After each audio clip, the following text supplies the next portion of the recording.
Buddha park बन्दैछ हैन। यहाँ चाहिँ ठाउँहरु चाहिँ एकदम बबाल रहेछ हैन। कुहिरो आयो फेरि हैन। Hello guys, welcome back to mini blog. तपाईहरु सधैँ हुनुहुन्छ होला, म पनि सधैँ छु। आज चाहिँ फेरि कतै हिँडेको अघि नै थम्बनेलमा देखिसक्नु भयो होला हैन। अब जाऊ कपडा सपडा लगाऊ, लेट्स गो। कपडा यो आधा त लगिसकेको हो हैन।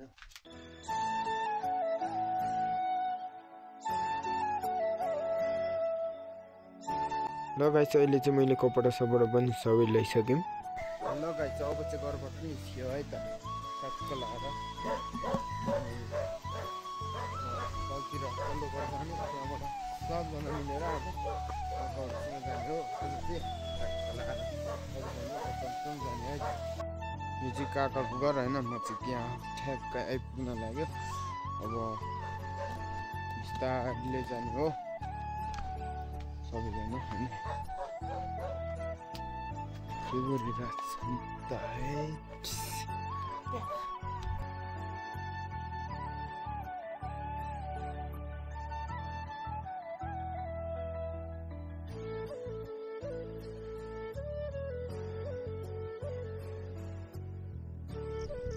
अहिले चाहिँ यहाँ बुद्ध पार्क बन्दैछ हैन। यहाँ चाहिँ यो चाहिँ आले डाँडा।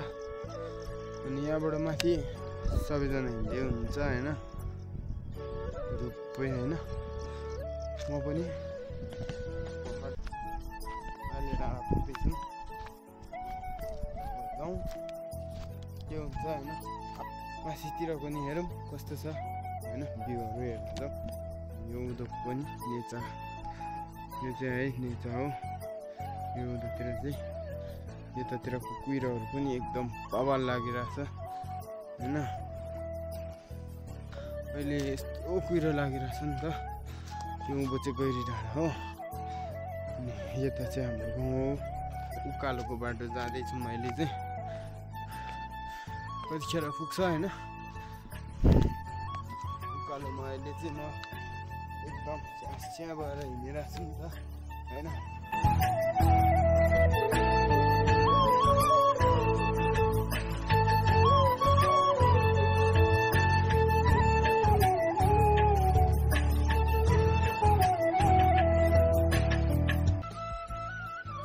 मान्छेहरू टन्नै हिँडिरहेको छ होइन। यतातिरको दृश्यहरू चाहिँ यस्तो रहेछ। पुरै एकदम रमाइलो रमाइलो ठाउँहरू रहेछ होइन।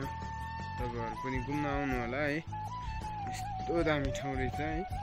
उधोतिर चाहिँ गाउँबारीहरू, अनि यता गाई गोरुहरू बाख्राहरू चरिरहेको छ होइन। भैँसीहरू रहेछ। एकदम जङ्गल पनि यस्तो बवाल देखिने है।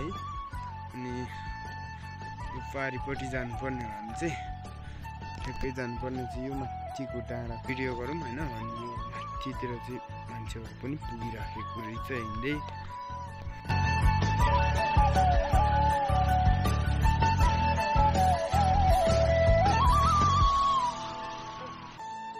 खोलाहरू पनि यस्तो दामी रहेछ होइन। पानीहरू पनि कस्तो सफा आइरहेछ एकदम क्लियर होइन। एउटा चाहिँ पुल चाहिँ यसरी बनाएको रहेछ, तिनवटा बोराले होइन। बाटोहरू चाहिँ बब्बर क्युटी देखिरहेछ नि त। ठाउँहरू स्टिक बिग्रेर यार केटा गरिरहेछ। यो खोलाहरू पनि यस्तो ठुलो है। रुखहरू त्यस्तै अग्लो अग्लो छ। यो माथिको पनि रुखहरू अग्लो अग्लो देखिरहेछ। फेरि पनि हामी चाहिँ ओह्रालोतिर लाग्यो होइन। सबैजना यो ओह्रालो जाने हो कतिरसम्म है। खोलामा पुगेपछि चाहिँ पुल आउँछ है। फाइनल्ली अब चाहिँ पुल भएको ठाउँमा आइपुग्न लाग्यो है त। अब कस्तो छ हेरौँ है। सबैजनाले फुलपाती टिप्दो रहेछ, म पनि टिप्दैछु। अब यस्तै जे भेट्छ त्यही फुलपातीहरू टिप्दै जानेछु है त। अब चाहिँ मलाई फुलपाती यति पुग्यो है। अब चाहिँ पुल देख्न थाल्यो होइन। यो चाहिँ काठले बनेको पुल हो। धेरै पुरानो पुल रहेछ होइन। अनि यो पुल चाहिँ लगभग धेरै वर्ष भइसक्यो यो मक्किसकेको रहेछ है। अब यहाँबाट चाहिँ एक दुईजना गर्दै तर्नु पर्ने हुँदो रहेछ। अब सबजना गुटुङ जाँदाखेरि भाँचिने सम्भावना पनि हुन्छ नि त हैन। त्यही भएर बिस्तारै बिस्तारै जाने है। अब हामी पनि हिँड्यौँ। अब यो उँधोबाट जाँदा नि हुने रहेछ हुन चाहिँ, तर खोला पनि यस्तो दामी छ नि। अब यो माथि पुलबाट चाहिँ खोलाहरू पनि दामी देख्छ है। अब फुलबत्ती चढाइदिउँ अनि ढोकेर गइदिउँ है। अब खोला हेरौँ, यता दाजाहरू झुन्डाको, अनि यस्तो पुल डेन्जर रहेछ क्या। अब बाँच्ची नै लागेको, यो उँभो चाहिँ खोलाहरू यस्तो सम्म परेको रहेछ। अब यहाँबाट जाउँ।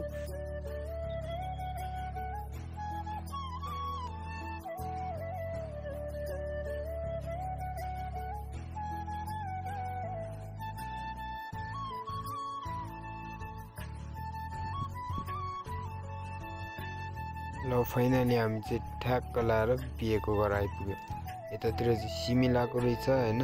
यसरी आलु र सिमी मात्रै मिसाएर एकदम त्यो डाँडादेखिको बवाल देखिरहेछ। यो डाँडाबाट चाहिँ घुम्दै घुम्दै यताबाट आएको जग्गा रहेछ, यस्तो बवाल लाग्यो कि। अनि यो पल्लो घरसम्म है। शेर्पाको बेमा यस्तै हो, हल्का प्याक अनि भिड हुन्छ होइन। अहिले चाहिँ हामी भित्र आइसकेको छौँ। अब यहाँबाट चाहिँ फेरि निस्केर बाहिरको दृश्य हेरौँ। यतापट्टि पनि बवाल ठाउँ रहेछ, यस्तो बवाल ठाउँहरू चाहिँ एकदम बवाल रहेछ होइन। कुहिरो आयो फेरि होइन। अब पर अघि हामी आएको ठाउँ चाहिँ यतातिर हो, ठ्याक्क लाएर यो यतातिर। अहिले यतातिर चाहिँ यस्तो बवाल देखिरहेछ नि त। मौसमहरू पनि घाम लागिरहेछ, माथि माथि कुहिरो लागिरहेछ उँभो यतातिर। यहाँतिरको जग्गा चाहिँ खतरा लाग्यो मलाई पनि। अनि भ्यूहरू कस्तो छ त, बवाल छैन त यो ठाउँ चाहिँ। तपाईँहरू पनि आउनु है त अवश्य घुम्नलाई।